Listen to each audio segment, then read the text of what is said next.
Hello friends, नमस्कार। मैं शशि शाक्या आप सबका स्वागत करती हूँ अपने चैनल त्रिशक्ति ज्ञान द पावर ऑफ यूनिवर्स में। आज का मेरा टॉपिक है कार्मिक नंबर, यानी न्यूमरोलॉजी के द्वारा कार्मिक नंबर समझना आपको कि कार्मिक नंबर है क्या। नंबर तो मैंने आपको पहले भी बता रखा है, 1 to 9 में पूरी न्यूमरोलॉजी बेस है हमारी, ठीक है ना। लेकिन अब कुछ नंबर्स ऐसे होते हैं जो कार्मिक होते हैं। कार्मिक का मतलब आप ऐसा समझिए कि वो कर्म से जुड़े होते हैं। उनका रीज़न क्या होता है, उनका जो पिछला जन्म होता है, उन्होंने कुछ ऐसे वर्क अधूरे छोड़े हुए होते हैं जिनकी वजह से उनका जन्म दोबारा होता है। यानी इस जन्म में पिछले जन्म की कुछ बातें, कुछ इश्यूज़ जिनकी वजह से उनको प्रॉब्लम होती है, वो सक्सेस नहीं हो पाते, उनका काम डिले होता है, वो चाह कर भी। और इस जन्म में उनकी वैरायटी, यानी कि वो कैसे होते हैं, बहुत ही नेक दिल हैं, बहुत ही ईमानदार हैं, सबका ध्यान रखने वाले हैं। तब भी अगर वो कार्मिक नंबर उनकी डेट ऑफ बर्थ में है तो वो कितने भी अच्छे हैं, ज्ञानी हैं, समझदार हैं, टीचर है, जॉब है, लेकिन जो प्रॉब्लम है वो कभी पीछा नहीं छोड़ती। उनका सब कुछ अच्छा है, पैसा आ रहा है, पैसा जा रहा है, खा रहे हैं अच्छा, पी रहे हैं, घूमने जा रहे हैं, सब कुछ। लेकिन जो परेशानियां हैं, जो प्रॉब्लम्स हैं, और प्रॉब्लम तो देखिए आप समझ ही सकते हैं, कोई एक चीज़ की नहीं होती कि हाँ भाई केवल मनी से रिलेटेड है या रिश्ते से रिलेटेड है। प्रॉब्लम तो कहीं से भी आ जाती है, कैसी भी आ जाती है। तो अगर पिछले जन्म का कोई कार्य अधूरा है तो वहाँ पर प्रॉब्लम आती ही आती है। अब मैं आपको नंबर्स बताती हूँ कि वो कौन कौन से नंबर हैं जो कार्मिक होते हैं। क्यों? क्योंकि मैं नंबर बताना चाहती हूँ ताकि आप खुद समझिए, अगर आपकी डेट ऑफ बर्थ में ये नंबर्स हैं तो इसका मतलब है कि आप भी उस कर्म से जुड़े हुए हैं। इनकी भी रेमेडीज़ होती हैं, आप उनको करेंगे तो आपको फ़ायदा होगा, ठीक है। तो नंबर मैं बताती हूँ, जैसे कि 11 है, ठीक है, 14 है, 22 है, 16, हाँ, और ये 19, 22, 23, ऐसे ये कार्मिक नंबर आते हैं। इन नंबर्स में आपको देखना होगा कि आपकी प्रॉब्लम है या नहीं है। जो मैंने आपको बताया इश्यूज़, हाँ, सबका अलग अलग होता है ये भी आप, लेकिन कुछ बहुत सिमिलर होता है, सिमिलर होगा हाँ, बट कहीं कहीं पर चेंज। जैसे 11 का क्या है कि वो महत्वाकांक्षी उनका है, और वो स्वार्थी, ठीक है ना। तो वो सेल्फिशनेस के कारण कहीं ना कहीं उनसे कोई भूल चूक हुई है, कुछ प्रॉब्लम हुई है, और उन्होंने काम अधूरे छोड़े हैं जिनकी वजह से वो इस लाइफ में, इस जन्म में खुश नहीं है। उनको प्रॉब्लम आ रही है, हर कार्य डिले हो रहा है, ठीक है। 13 नंबर वाले में भी ये कह सकते हैं कि उनको उधार उन्होंने बहुत लिया है। यानी जो 13 नंबर वाले होते हैं उन्होंने अब ये कहते हैं, बट मेरी जो पढ़ाई की है उसमें लिखा है, ये जो मैं बोल रही हूँ किसी को बुरा नहीं लगना चाहिए, मैं किसी एक बंदे के लिए नहीं बोल रही, मैं सबके लिए बोल रही हूँ कि जिनका 13 नंबर होता है वो पिछले जन्म में उधार बहुत लेते हैं, और लोन जैसे लेते हैं या कुछ भी, वो उनको पूरा दे नहीं पाते और उनकी अचानक मृत्यु हो जाती है, या वो दे नहीं पाते, या खुदकुशी, कुछ कैसा भी है, दोनों चीज़ कर सकते हैं। तो इस वजह से इस जन्म में उनको इससे रिलेटेड प्रॉब्लम होती है, ठीक है। फिर आपका आता है 14 नंबर। वो बहुत ही अल्कोहल के आदी होते हैं, उनको इस चीज़ की एडिक्शन बहुत ज़्यादा होती है, जिसकी वजह से वो अपना खुद लाइफ ख़राब करते हैं 14 नंबर वाले, और अपनी लाइफ भी ख़राब करेंगे, और उसकी वजह से वो आगे बढ़ नहीं पाते हैं, और फिर सोचते हैं कि मैंने गलती कहाँ की, और वो गलत तरीके से करने की वजह से वो इस जन्म में खुशियों को पा नहीं पाते। और उनका एक कार्य और है, वो कभी भी कोई काम करते हैं अधूरा छोड़ते हैं। तो प्लीज़ इस जन्म में आप कोई भी वर्क करिए 14 नंबर वाले, ठीक है। आप कोई कार्य अधूरा मत छोड़ना, आप उसको पूरा करना, और थोड़ी अपनी चंचलता को कम करिए। यानी आप चंचल बहुत होते हैं इस लाइफ में, 14 नंबर वाले चंचल बहुत होते हैं, तो अपनी चंचलता को संभाल कर रखना है, हर जगह यूज़ नहीं करना है, जहाँ ज़रूरत है वहाँ करिए, कार्य पूरा ज़रूर करना है आपको, ठीक है। फिर आपका आता है 16, और हर नंबर की एक स्पेशलिटी होती है, जैसे कि हर नंबर के द्वारा हम ये भी समझ सकते हैं कि कौन सा बंदा सुंदर है, और कौन किस तरह के, उसके बाल कैसे हैं, वो दिखता कैसे है, केवल नंबर्स के द्वारा हम समझ जाते हैं कि वो बंदा किस तरह का है, ठीक है। तो उसमें जैसे 16 नंबर हैं, वो इस जन्म में बहुत ही आध्यात्मिक होते हैं, यानी अगर वो नहीं है तो वो निगेटिव चल रहा है, उनको वो आध्यात्मिक होते हैं और उनको संसार से लगाव होता है। ये चाहते हैं कि जुड़े लोगों के साथ बातें करें और एकांत पसंद होता है। 16 नंबर वाले और सुंदर भी होते हैं, उन्हें एकांत पसंद होता है, सुंदर होते हैं और उनको भी यही है कि उनके साथ प्रॉब्लम ये है कि कार्य अधूरे छोड़े हैं। ठीक है, किसी को गलत बातें या कुछ बहुत सारी चीज़ें मैं नहीं बता सकती खुल के, थोड़ा बहुत ही हिंट दे सकती हूँ कि हाँ भाई ऐसा ऐसा होता है, पूरी चीज़ नहीं बताना है ताकि किसी को प्रॉब्लम ना हो। ठीक है, तो आप ये समझिए 16 नंबर का भी ऐसे ही है। 19 नंबर का इस समय वो एक अपने आप को, उनके साथ ये है कि वो अपने आप को राजा समझते हैं, बादशाह समझते हैं और उनको वो झुकना पसंद नहीं करते। 19 नंबर वाले, उनको ये लगता है ना कि मैं अगर ऊपर हूँ तो मेरे से ऊपर कोई ना हो।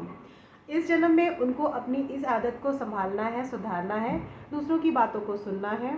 ठीक है, उन्होंने भी ऐसी ही गलतियाँ कर रखी हैं पिछले जन्म में, पैसे से रिलेटेड या अपनी लाइफ में कुछ प्रॉब्लम उनको होती है।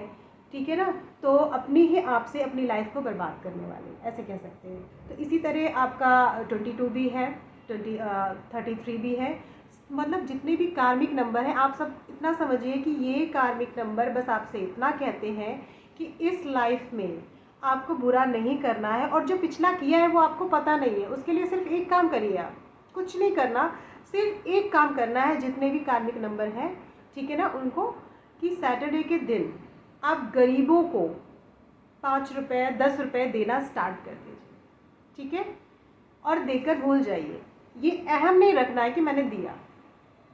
ठीक है, और कोई भी कार्य, कार्मिक नंबर अधूरा, मैंने बताया ना, अधूरा वर्क, कुछ दायित्व छोड़कर आते हैं, तो इस जन्म में आपको अपना कार्य पूरा कंप्लीट करना है और तभी छोड़ना है। यानी अगर आपने कोई काम स्टार्ट किया है, आपको लगता है कि मैं करूँगा, तो जहाँ तक आपकी कैपेसिटी है आपको वहाँ तक वो कार्य करना है। कोशिश है तो पूरा ही करिए, बीच में छोड़ेंगे तो बात वही हो जाती है। सोचिए, इस कार्य को अधूरा छोड़ने की वजह से उन सब का दोबारा जन्म होता है और उस जन्म में भी वो वही पीड़ा को भोगते हैं। उनको पता ही नहीं होता कि उनके साथ हो क्या रहा है, लेकिन वो पिछले जन्म से रिलेटेड होता है। तो मेरा आज ये वीडियो बनाने का केवल इतना ही मकसद था कि आप लोग न्यूमरोलॉजी को भी जानें, नंबर्स को जानें, कार्मिक नंबर कैसे होते हैं। आप सब अपनी अपनी डेट ऑफ बर्थ देख सकते हैं कि वहाँ पर कैसे आता है, और इस नंबर के द्वारा आप इतना समझिए कि एक रेमेडी तो करिए आप। अगर आप ये करते हैं आपको 100% रिजल्ट मिलेगा आपके धीरे धीरे। अब ये लाइफ है, आपको पता है ना, पिछली लाइफ कितनी बड़ी होती है, कहाँ पर आपने छोड़ा, कितनी एज होगी आपकी।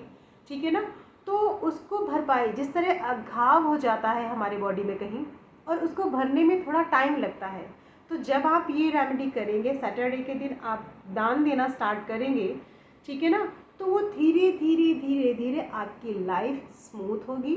ठीक है, और बाकी आप कहीं और से भी अपना GOB वगैरह दिखा सकते हैं, अपना कंसल्ट करा सकते हैं कैसा है क्या है। ठीक है, वहाँ से भी फ़ायदा, लेकिन ये रेमेडी करने से भी आपको बहुत, आपको खुद पता चलेगा, मेरे कहने की ज़रूरत नहीं, आपको खुद पता चलेगा कि हाँ मेरी लाइफ में चेंजेस आ रहे हैं और मुझे पता ही नहीं था वो कार्मिक नंबर कैसे हैं। ठीक है ना, अब ये वीडियो देखने के बाद आप इतना समझिए कि कार्मिक नंबर है तो बगैर किसी से पूछना, किसी पंडित के पास नहीं जाना, कुछ नहीं करना, आप ये रेमेडी स्टार्ट करिए। और हाँ, जो गरीब है 1 रुपये भी आप दो। आप समझिए, अगर आप गरीब हैं तो 1 रुपये दो, थोड़ा सा आप सक्षम हैं 5 रुपये दो, 11 रुपये दो, और अच्छा है 51 दो, 101 दो, ये आपके ऊपर डिपेंड करता है। और दूसरी चीज़ मैं ये बताना ज़रूर चाहूँगी कि जो जितना कमाता है, यानी उसकी अर्निंग कितनी है, ठीक है ना, आपकी अर्निंग जितनी भी हो उसमें से ही तो आप थोड़ा सा देंगे ना। तो ये आप जो कर रहे हैं वो यूनिवर्स देख रहे हैं। ठीक है, यानी भगवान देखते हैं। ठीक है, आपके पास इतना आ रहा है और आप बस इतना सा दान कर रहे हैं, यानी अपनी कैपेसिटी के अनुसार आपको दान करना है। बहुत पैसे वाला है और अगर वो रोज़ 1 रुपये दान करेगा तो भगवान कहेगा मैंने इसे इतना दिया है। यानी ये सब कुछ जो लाइफ चल रही है, जो पैसे कमा रहे हो, जॉब कर रहे हो, खाना खा रहे हो, है हाथ पैर हमारे सलामत हैं, सुंदरता है, हम चल पा रहे हैं, कोई डिसीज़ नहीं है, तो ये इस यूनिवर्स की देन है, ठीक है, जिसकी वजह से चल रहे हैं। और वो जब ये देखता है कि मैंने इतना किया और ये मेरे नाम पर केवल इतना से ही पैसा, दान वो कोई भी ले, दान देने के बाद आपका काम ख़त्म हो जाता है। अगला बंदा उस पैसे से कुछ भी करे, आपको कोई मतलब नहीं, आपको केवल दान देना है। अगर वो उसको कुछ करता है तो ये उसकी लाइफ में होगा, लेकिन जो गॉड देख रहे हैं कि आपको फ़ायदा मिलना है, आपने अपना कर्म करना है। वो एक कहावत सुनी होगी ना, नेकी कर नदी में डाल। यानी अगर आपने दान दिया, ठीक है, और उसके बाद इस बात को आपने सबको बताया और अपने अंदर मैं यानी अहम को रखा, तो वो फिर आप कितना भी कर लो। मैं इसलिए ये चीज़ बता रही हूँ क्योंकि मैंने तो रेमेडी बता दी आपको, आपने स्टार्ट भी कर दिया, फिर कुछ दिन बाद आप कहेंगे मैंने तो इतना किया, कोई फ़ायदा ही नहीं है, इसका मतलब ये बेकार होता है। बेकार नहीं, बेकार बिल्कुल नहीं होता। आप अपने अंदर ये अहम को मत रखना कि मैंने दान देना स्टार्ट किया है और मुझे फ़ायदा होगा। आपको ये चीज़ पता चली है इस चैनल के द्वारा, इस यूट्यूब चैनल जो मैं बना रही हूँ, आपको पता चला है, और हर एक चीज़ उसकी मर्ज़ी से चलती है। यानी ये वीडियो भी मैं जो बना रही हूँ, अपने आप थॉट्स नहीं आए हैं, उसने दिए हैं, यानी यूनिवर्स मुझे थॉट्स देते हैं तभी मैं बनाती हूँ, ठीक है ना। और जो भी बंदा, इसलिए बता रही हूँ, जो भी बंदा मोबाइल खोलते हैं, यूट्यूब में डालते हैं और कुछ आ जाता है, तो उनको कह रहे मैंने तो कुछ और डाला था और कुछ और आ गया। ये मर्ज़ी इस निराकार की होती है, यूनिवर्स की होती है, ठीक है ना। कहीं ना कहीं कुछ वो दिखाना चाहते हैं, कुछ संदेशा देना चाहते हैं, बताते हैं, तभी वो चीज़ दिखाते हैं। ये भी चीज़ बता रही हूँ। तो आप प्लीज़ अपना अहम को छोड़िएगा, नेकी कर नदी में डाल, ठीक है, और आगे बढ़। हमें अपना कर्म करना है, फल की चिंता नहीं करना है। और जब हम ये बात बोलेंगे तो अपने आप सारे कार्य होते हैं, वो तो आप खुद ही देखेंगे। मेरे वीडियोस जितने भी मैं बना रही हूँ या मैं किसी को रेमेडीज़ भी बताती हूँ, उनको तुरंत रिज़ल्ट तो नहीं मिलता है कि हाँ एक दिन में, हाँ 1-2 महीने में उनको ज़रूर मिलता है। और वो ये कहते हैं कि भाई वाकई में अभी तक तो कुछ नहीं समझते थे मैं कि ऐसा कुछ भी होता है, लेकिन पावर तो होती है। जब लोगों को फ़ायदा होता है, रिज़ल्ट मिलता है, उनकी चेहरे पे मुस्कान आती है, तो खुशी मुझे भी होती है और अच्छा लगता है कि मेरी मेहनत सफल हो रही है। तो आई थिंक कार्मिक नंबर आप सबको समझ में आ गया होगा, कर्म से रिलेटेड होते हैं। आप सभी अपनी डीओबी देखिए, चेक करिए, कहीं भी किसी का 11, 13, 14, 16, 19, ठीक है, 22, 33 ये नंबर्स अगर आते हैं तो आप कुछ भी छोड़ के, मतलब कुछ भी नहीं सोचना है, आपको केवल ये रेमेडी दान देना स्टार्ट करना है। तो बहुत सी रेमेडीज, आप समझिए, रेमेडीज सबकी अलग अलग भी हैं, किसी का कोई प्रॉब्लम है, किसी की कुछ प्रॉब्लम है, लेकिन सबका मैं ये इसलिए बताती हूँ, कॉमन चीज़ बताती हूँ कि जो भी रेमेडी मैं बताती हूँ वो कॉमन सब कर पाए, ठीक है, उससे किसी का नुकसान नहीं होगा, ठीक है। तो आप आगे करिएगा। आज का टॉपिक मेरे ख्याल से समझ में आ गया होगा, कर्म यानी कार्मिक नंबर, ठीक है ना, रिलेटेड कैसे होते हैं हमारे पिछले जन्म से। तो फिर मिलते हैं एक नई सोच और एक नए ज्ञान के साथ। नमस्कार।